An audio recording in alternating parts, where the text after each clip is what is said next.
Good morning, students. I think you remember that we have started gravitation chapter, and in our previous classes in gravitation, we have done acceleration due to gravity and its variations. That was the last topic. Today, I want to proceed in this. Our next topic of discussion today is the gravitational potential energy. Look, we are to discuss gravitational potential energy. Now, first of all, I want to define gravitational potential energy. How to define it? So, you can write down also gravitational potential energy at a point P, at a point, due to any mass. Okay, gravitational potential energy at a point due to any mass may be defined as the work done in bringing another mass from infinity to that point. In bringing another mass from infinity to that point. From infinity to that point. This point P. In that, whatever is the work done, that is called the gravitational potential energy. This is the definition. Now suppose here, this is the mass m1. From its center, let us consider this is the point P at the distance smaller, where we are to find out the gravitational potential energy. What we have to do? What is our task? I have to bring the mass m2, another mass m2 from infinity to this point P. This will be our task.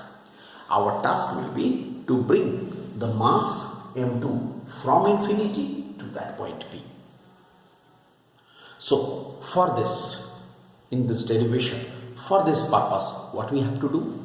Let us consider an arbitrary point A at the distance x from the center of the mass m1. Alright, then what is the gravitational force? What is the gravitational force experienced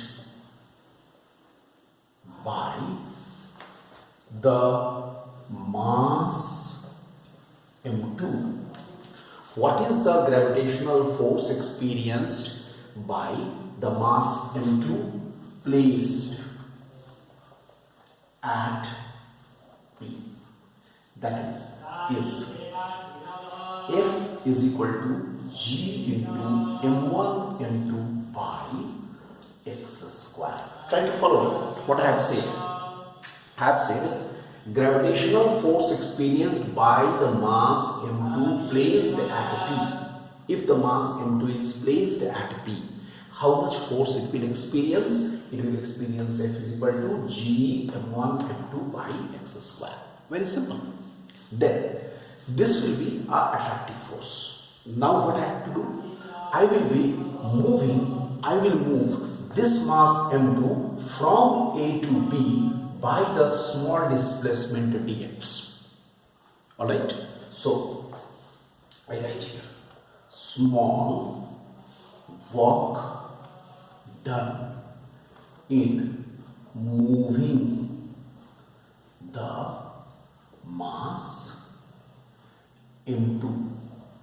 Small work done in moving the mass m2 from A to B by displacement dx.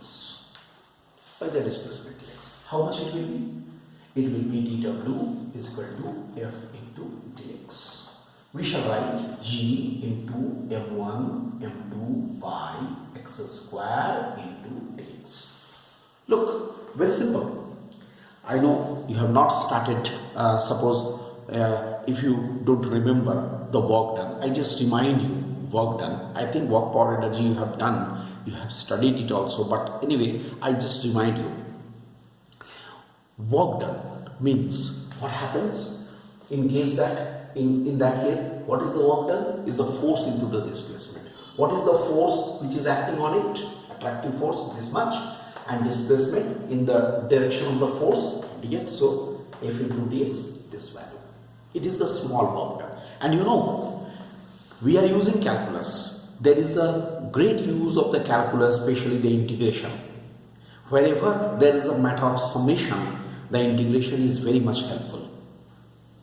So, I want to find out the net work done in shifting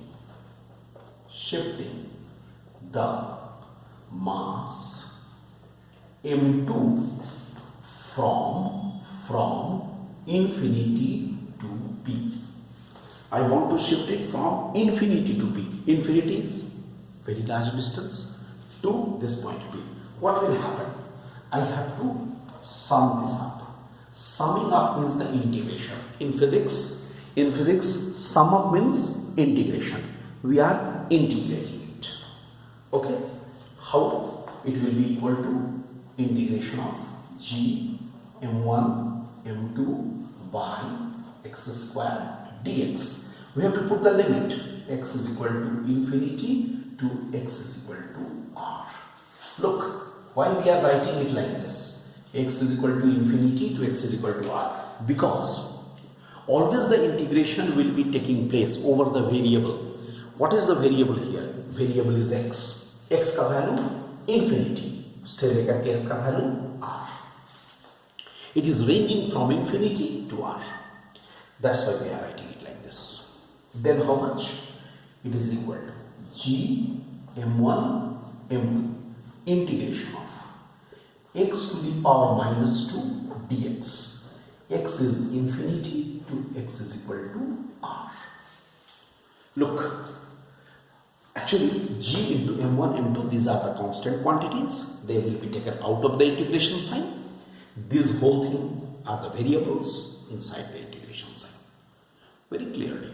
Then what we shall get? I have to integrate this value. I just remind you, I think all of you have done integration. So I just remind you, I simply remind you, there is a formula for integration. X to the power n dx is equal to x to the power n plus 1 by n plus 1. Just look at this formula. I hope, just a minute. I'm writing it here.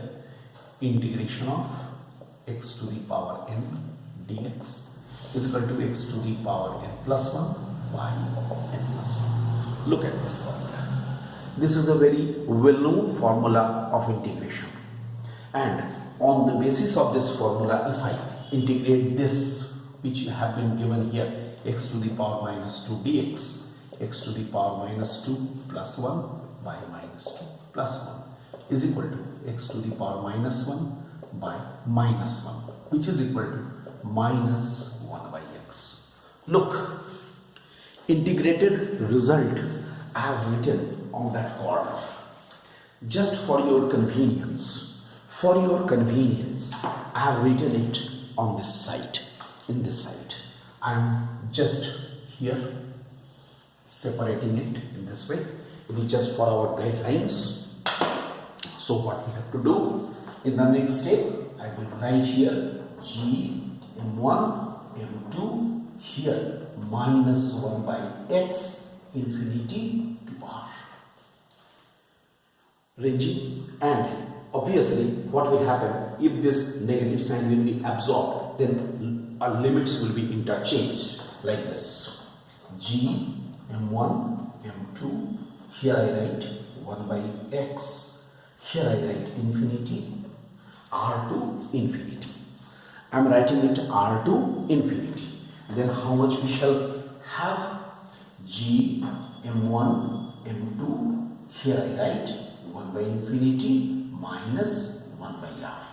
Or we can write this as this is equal to minus g m1 m2 by r. Look, this is the value of the net work done. This is the value of the net work done which we have got. the value of the net work done which we have got, that is minus G m1 m2 divided by R. Followed? This is the value. So what is this ultimately? Again I remind you, this is the work done in shifting the mass m2 from infinity to p, and by definition I write here, by definition it is the obviously gravitational potential energy. In short, I am writing GPE. By definition, it is the gravitational potential energy and is given by how much? U is equal to minus G m1 m2 by R. Look, this is the expression. Our expression, by definition, it is called GPE, gravitational potential energy, and is given by U is equal to minus G m1 m2 divided by R. This is the gravitational potential energy at the point P. Very simple it is to understand. It is the gravitational potential energy at the point P. Alright, so this is the derivation for the gravitational potential energy. In the next lecture, we shall discuss the gravitational potential. Right? It was potential energy. Now the gravitational potential we shall discuss. Alright?